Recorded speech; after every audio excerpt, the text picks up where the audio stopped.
Hello students, today let us discuss one new chapter, that is chapter 9, Heredity and Evolution, from class 10. In your previous chapter, that is chapter 8, in the reproduction chapter, you have learned what is sexual reproduction and what is asexual reproduction, isn't it? So do you remember, students? Sexual reproduction means where there is involvement of two individuals. That means here there are two parents, isn't it? And in the case of asexual reproduction, there is involvement of a single individual. So where do we see sexual reproduction? In the humans, or in some animals, or in some plants also we can see sexual reproduction. And asexual reproduction we can see in bacteria or in some of the plants. And what do we have learned from the previous chapter?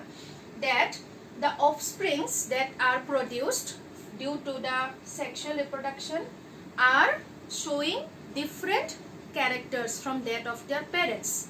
Means they do not look same to their parents. But in the case of asexual reproduction, the offsprings that are produced are almost similar to that of their parent. Only a slight difference will be there.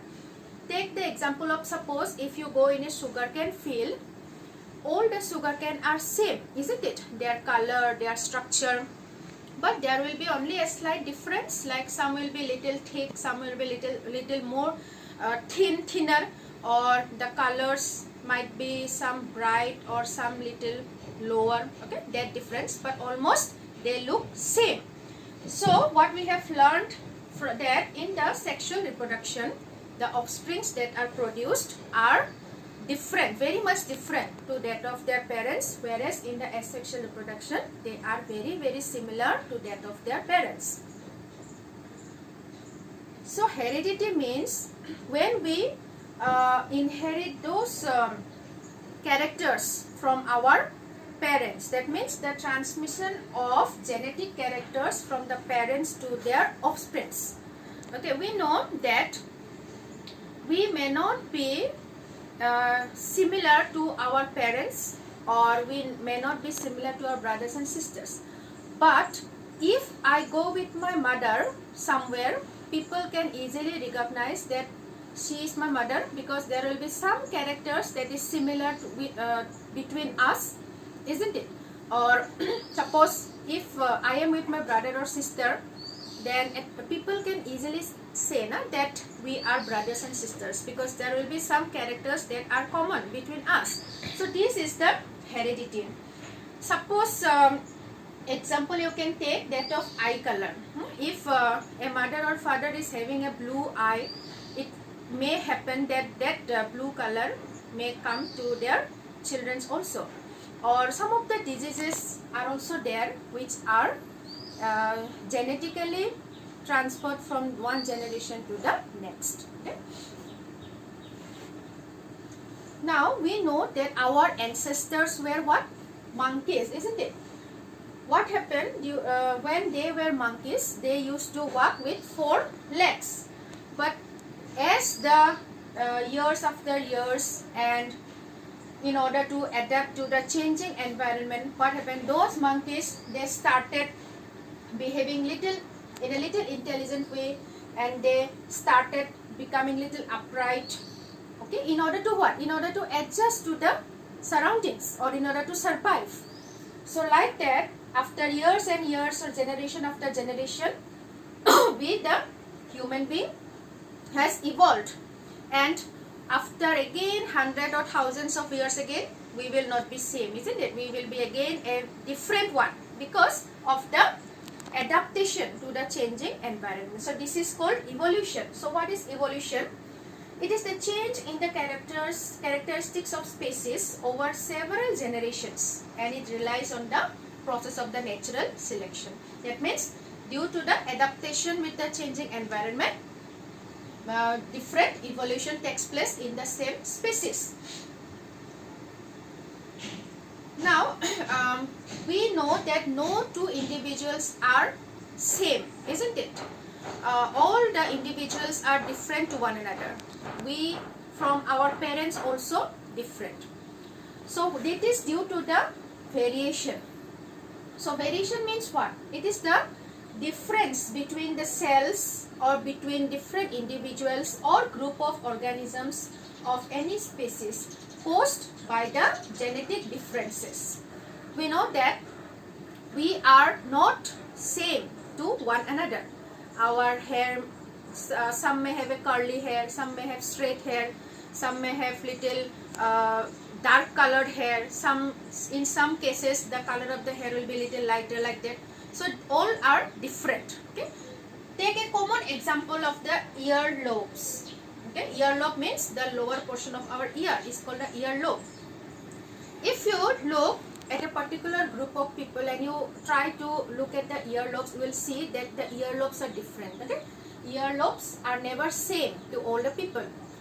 In some cases you will see they have a bigger earlobes, or in some cases you will see smaller earlobes, or in some people you can see almost flattened earlobes. That means it is attached to the head. No? The earlobe cannot be seen here. So this is one example of variation. There are many other characters also which if we observe we can see. Now those variations, they are accumulated after generation to generation. This picture shows how in a asexual reproduction the variations are transmitted from one generation to the next. This is a bacteria. We know bacteria can produce asexually. So when it will produce asexual reproduction, it gives two offsprings, two bacteria. And if we see that they are very much similar to its parent, but they also have some variation. What variation? This top portion is different color, here the lower portion is different color. In addition to acquiring its parental character, they are also acquiring some variation.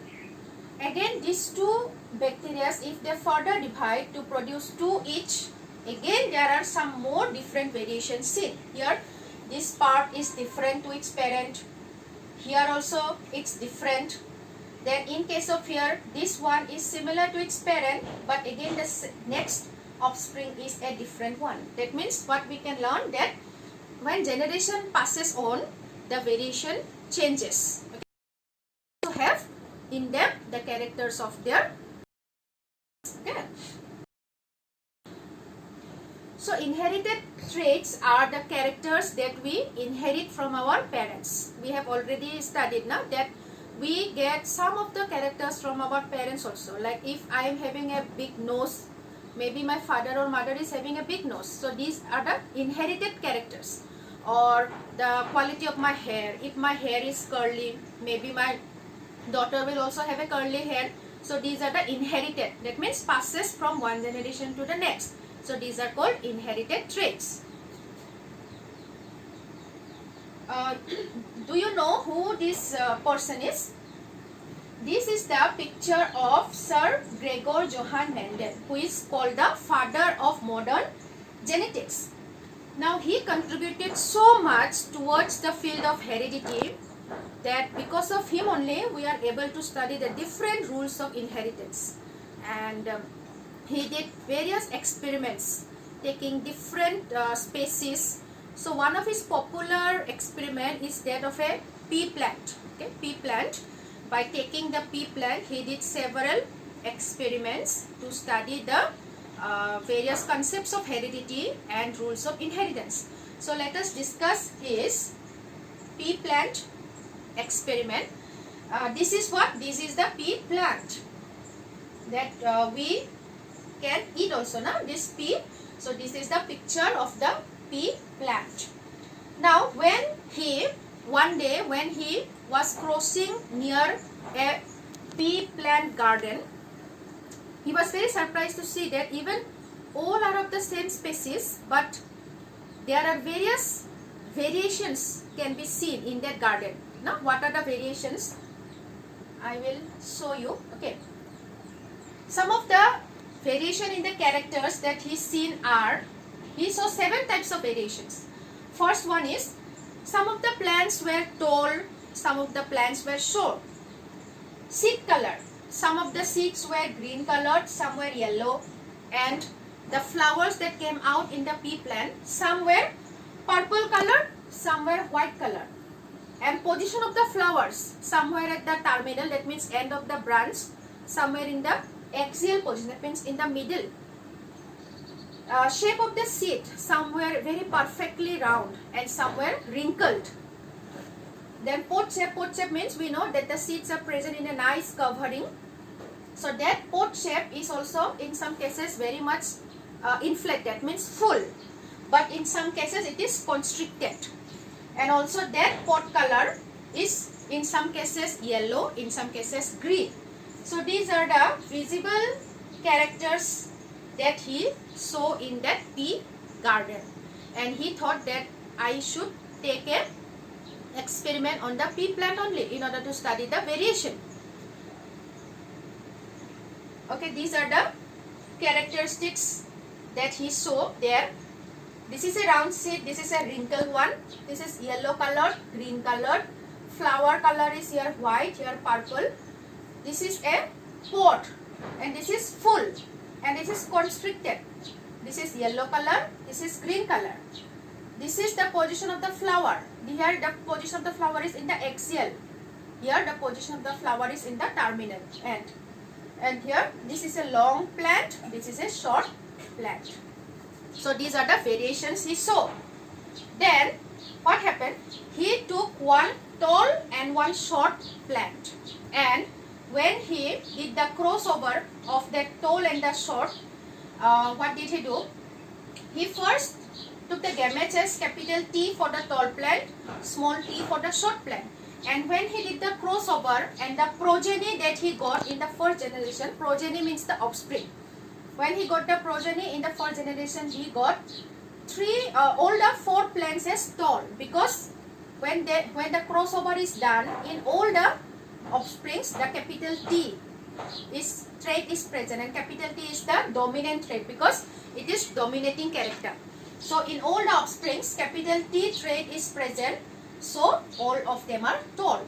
And when these offsprings, again when they were allowed to form the second generation progeny, because of the crossover, capital T, this is tall, first capital T, second small letter t, this is also tall, these two. Then this last small t and last small t will cross over and form one short, because here small t is only present and small t is the recessive trait, and it will form the short character. But in all this, capital T is present. One capital T character is enough to produce that plant as tall. Okay, so this is done by by Sir Gregor Johann Mendel. Also, he did another experiment with 2 seeds, round and green, one is wrinkled and yellow. And here the gametes from the round green is capital R, small letter y. And here it is small r and capital Y. And when again crossover is done, the progeny that he found in the F1 generation is round yellow, because capital R is present, capital R is the dominant character, that is round, and capital Y is the dominant character of yellow color, so it is yellow and perfectly round. Then when again this F1 progeny is allowed to again crossover, he found 315 round yellow seeds, 108 round green seeds, 101 wrinkled yellow seeds, 32 wrinkled green, 556 seeds he found when he did the crossover from those 2 first generation progenies. Then the ratio that is found is 9:3:3. Okay, so this was done by the Sir Mendel in order to tell the rule of inheritance. Then chromosome. Chromosome is what? It is the DNA molecule. DNA means what? Deoxyribonucleic acid molecule that is present in the nucleus of a cell. And this passes on the genetic characters from the parents to the offsprings. Okay? And in our human being, we have 23 pairs of chromosomes.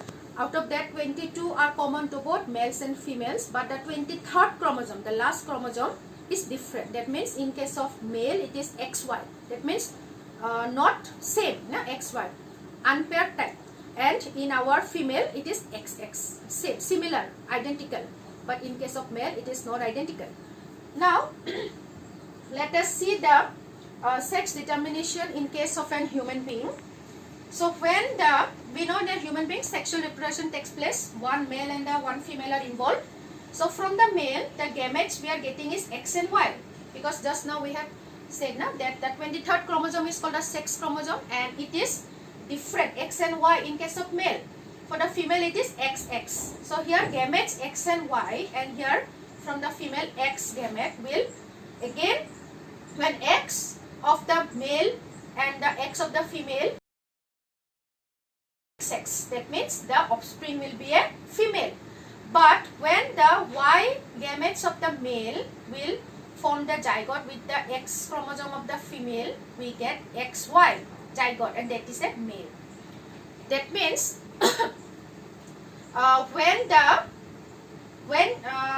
in the case of the sexual reproduction, the chances of getting a baby boy or a baby girl is almost half-half. No, there is the half-half chance of getting a baby boy or a baby girl. Also, what happens? We have seen that from the mother, the children are getting what chromosomes? Only X chromosomes, because the mother do not have the Y chromosomes. But whether the child will be boy or a girl is dependent on the father, because if the father will pass on the X chromosome, then what will happen? We will get a baby girl. Or if the father is passing on the Y chromosome, then we will get a boy, because in order to be a boy, the chromosome, last pair of the chromosome should be XY, whereas in case of female it is XX. Okay? So these are all that we have discussed today. We have discussed heredity, and also we have discussed the contributions of Sir Gregor Johann Mendel and his experiments with the pea plant, with the pea seeds, and also we have studied about chromosomes and sex determination in case of the human beings. So again, in our next class, we will be taking up the rest of the topics. Till then, read nicely and prepare your lessons well. Thank you.